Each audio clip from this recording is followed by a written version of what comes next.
Former double glory champion Alex Pereira was the only man to ever KO current UFC middleweight champion Israel Adesanya. Alex knocked him out back in 2017 in a kickboxing match and holds a decision victory over Israel back in 2016. He made a successful debut at UFC 268 back in November with a perfectly executed flying knee in the second round to KO his opponent Andreas Michailidis. He's scheduled to fight this Saturday at UFC Fight Night 203 versus Bruno Silva. Adesanya said in the past that he looked forward to facing Alex, but that he'd have to move up the ranks in the UFC first. Alex believes Adesanya is scared of him for saying that. He said, "How does this guy say he's anxious to fight me? If I were in his shoes and I was crazy to fight someone, anxious, like he's saying he is, as soon as I heard Alex Pereira has signed with the UFC, I would have said, fuck, book it right away. The respect he has within the company, I'd say, ask him if he wants to fight me now. Forget about Robert Whittaker. Cancel this fight. Reschedule it. I make the calls. If Alex wants it, I want it. Fuck, man. That's what you do when you're anxious to fight someone. Oh, I can't wait to fight Alex, but I'll fight him after 15 fights. Fuck. How is he anxious to do it? What does he want? Look, I'll tell you this. It's harder for me to get to him than beating him. He knows that. He knows how I beat him. He fought me twice. He won't admit how difficult I am. He's not anxious to fight me. He wants me to slip tomorrow so he can say, is this the guy you want me to fight? Are you crazy? Go back to the end of the line. He'll run from me. Someone crazy for a fight will say, I want this guy. I want to prove I'm better than him. He's fooling his fan base. People should pressure him. The least he could do is say, I'll show my fans that I'm the best and that's why they follow me. But that's not what he's doing. He's scared as shit. Like Glover Teixeira says, he's scared as shit. Adesanya thought he would never see me again and was comfortable. I was watching his fight versus Whittaker, and I was predicting what he would do. He'll kick now, he'll do this. I see it, you know? I know how to beat him. Kamaru Usman was on the Club Shay Shay show and spoke about the possibility of a super fight versus Conor McGregor or Khabib Nurmagomedov. Kamaru ruled out Khabib but definitely was open to Conor and even said he made an offer in the past. He said, I would not fight Khabib. Khabib is like my brother. I see no interest in that. Conor, absolutely. I gave him a chance. He was barking because that's what he does now. He tweets a lot. We call him Twitter fingers now. So one time, before I fought Jorge Masvidal, he was tweeting a lot. I said, here's your chance. If you pick up the phone right now and call the UFC, they ain't gonna say no to you to challenge for the belt. Then he was quiet. And then the next week he started calling out Anderson Silva, retired fighters, and things like that. So would I fight Conor? The offer is there.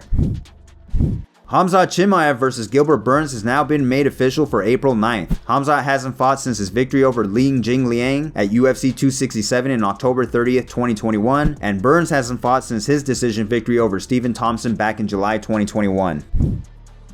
Michael Bisping on his podcast, Believe You Me, shared a funny story about how he hung out with Khamzat Chimaev and Darren Till in Vegas. He said they shared a dinner and went off in a car with Khamzat. Bisping said Khamzat was an absolute madman behind the wheel. Check it out. They're all down in Las Vegas right now because Khamzat's fighting Gilbert Burns. So they've rented a house and they're living down there, and Darren's training with Khamzat, and so they're all down there. So Friday night, I meet up with them all. Darren, Ilir Latifi, and Khamzat, and myself. And we have a lovely dinner. But anyway, point of the story is, we get out, we're at Valet, right? They've rented a BMW while they're here. So we get in the car, Khamzat's driving. Oh, I don't know if he has a driving license or not. And I don't know how tough it is to get a driving license in Chechnya, because the motherfucker is out of his mind behind the wheel of a car. He is driving like a psychopath. And him and Darren are in the front. Darren's 28. I think Khamzat's 25 or 26. Younger guys, right? Maybe when I was younger, I would have thought it was hilarious as well. But I'm 43 in the back with 3 kids and a wife. Do you know that I want to get back to? And I'm like, fuck. Get my seatbelt on. Khamzat's, he's driving like a nutter. He's going down the wrong side of the road. I'm like, Khamzat, you're on the wrong side of the road. He's like, brother,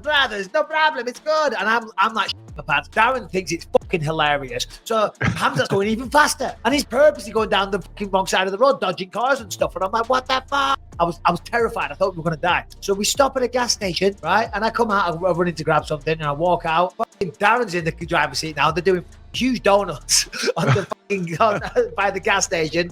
I'm like, what the fuck? Khamzat gets in the car. He starts doing donuts with me in the car. He must have missed one of the fuel pumps by about this much. You know what I mean? Then we pulled up at the Residence Inn, and he fucking drove up to the lobby again, foot down. Yeah. And then I got messages of Darren taking the piss out of me, making fun of me because, yeah, I was being a little bitch in the back, but I don't want to die. And those guys are fucking crazy. And finally, Henry Cejudo has been trying to end his retirement by coming back to fight Alexander Volkanovski with no success. Cejudo decided to turn his attention away from Alex and has now set his sights on the man that was dethroned by Volkanovski in Max Holloway. During an interview with The Underground, Cejudo said, "One of the fights that comes to mind if I come back is Max Holloway. If you won't give me Alexander the Average, give me Holloway. Okay, if they want me to fight somebody to get into that title fight, give me Holloway. I know I can beat him, and then I'll get Alexander the Average." I'm curious to see what Holloway would say about the fight. I respect him, but I also know he's really beatable. But I know he's really dangerous too. That's why I like him. I do believe Max Holloway would take me seriously, and he'd be more willing to fight me than Alexander Volkanovski would. That's the route I would want to go. Give me a Holloway or a Volkanovski. As always, guys, if you liked the video, make sure to hit that like button for me. If you're new, subscribe and hit that notification bell to stay up to date. Thanks for watching.